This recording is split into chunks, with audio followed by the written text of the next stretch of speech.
Bonjour à tous, je suis super contente de vous retrouver sur ma chaîne Chouette sans gluten. Aujourd'hui on va faire de la terrine de poisson, mais en tout premier je vous lance la bande-annonce. Cette terrine de poisson fait partie de toute la série des recettes de fête que je suis en train de faire en ce moment. Pour pas avoir des frustrations, regarder les autres à Noël manger. Donc je fais toute cette série pour qu'on puisse tous partager un moment sympa, même si on ne sera pas nombreux malheureusement cette année tous ensemble. Au moins on pourra manger quelque chose de bon et justement c'est l'occasion de partager en cuisine. Pour cela, pensez à vous abonner et à activer la cloche pour savoir quand je publie des recettes. Et on va commencer tout de suite par les ingrédients de notre terrine. Alors, il nous faudra 500 g de poisson. Alors pour moi, j'ai fait un mélange colin-crevette. Après, vous pouvez choisir selon vos goûts. J'ai gardé une vingtaine de crevettes pour mettre au centre de la terrine au montage. Après, j'ai mis 250 g de margarine, végétale bien sûr. Vérifiez bien, certaines ont du lactose à l'intérieur. Après, 200 g de pain de mie trempé dans du lait. Là, j'ai mis du lait riz coco. Il faut pas trop l'imbiber parce que ça peut faire humide dans votre terrine. Juste un peu trempé, il faut pas qu'il reste du lait. Ensuite, il vous faudra du sel. Alors là, j'en ai mis pour à peu près 8 g. Après, c'est au goût. Il y a du poivre, il y a 4 œufs. Et ensuite, il vous faudra de la gelée en poudre sans gluten. Première étape, on va mettre notre poisson dans le mixeur et on va lui donner un petit coup, pas trop fin car on va remixer avec les autres ingrédients après.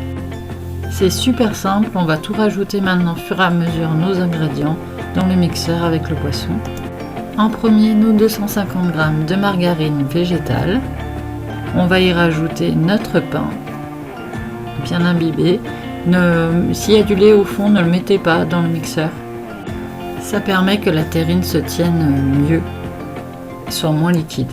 Ensuite, on va mettre l'assaisonnement. Alors selon les goûts, moi j'ai mis 8 g de sel, après selon ce qu'on aime, le poivre et épices si vous aimez.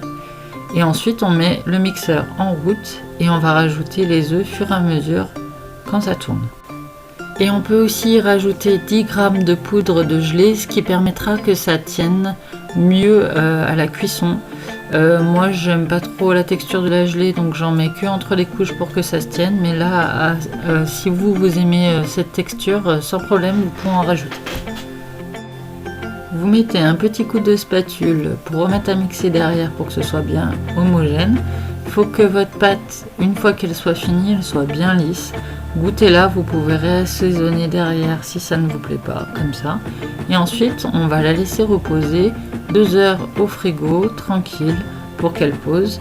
Et ensuite, tout de suite, on enchaîne par le montage. Donc, j'ai préalablement chemisé mon moule avec une couche de beurre, une couche de farine. Et j'ai fait préchauffer mon four à 200 avec une plaque remplie d'eau pour faire un bain-marie à l'intérieur. Comme ça, pendant que on monte, vous mettez en premier une couche d'appareil qu'on vient de préparer, de poisson bien lisse. Vous préparez un bol d'eau chaude avec une petite spatule. Ça vous permettra de lisser, d'avoir quelque chose de propre et de net. On met un peu de poudre de gelée pour que les couches tiennent entre elles. Après, on va enchaîner par nos crevettes. Moi, j'ai choisi des crevettes pour le marquage. Après, vous pouvez mettre des légumes, vous pouvez ce qui vous fait plaisir. Je vous donne les bases. Après, vous en faites vraiment ce qui vous fait plaisir. Donc, j'ai mis une longueur de crevettes. Je remets de la gelée par-dessus pour bien que les couches tiennent entre elles. Et ça marchera pareil si vous décidez de choisir un légume ou c'est sans problème. Donc, on remet une couche de gelée. Ensuite, on remet une couche d'appareil de poisson qu'on a fait avant, bien lisse, pareil, vous reprenez la spatule, ainsi de suite, vous montez jusqu'à ce que le plat soit plein ou que vous n'ayez plus d'appareil. Et après, on enfourne, on baisse le four à 180. J'enfourne toujours plus chaud, la petite astuce, j'enfourne toujours plus chaud pour que quand j'ouvre mon four, j'ai une marge de manœuvre pour d'avoir le temps de mettre mon plat à l'intérieur et que ça baisse pas trop. Donc 180 pendant une quarantaine de minutes. Même principe que pour le gâteau, vous plantez votre couteau au centre de votre terrine et s'il ressort lisse, c'est que votre terrine est cuite et qu'elle est bonne à sortir. à manger tiède ou froide. Moi personnellement je l'aime bien froide avec de la mayonnaise ou du citron et une bonne salade. Après faites-vous plaisir. Après je vous souhaite un bon appétit, j'espère que vous aimerez cette recette. N'hésitez pas à partager, à mettre des pouces, à mettre surtout les photos, j'adore ça si vous l'avez fait. Vous abonner, mettre la cloche en route et je vous retrouve très vite pour une nouvelle recette qui sera les truffes au chocolat vendredi. Voilà, j'essaye de faire une salée le mardi et une sucrée le vendredi. Voilà, merci beaucoup d'être resté jusqu'au bout.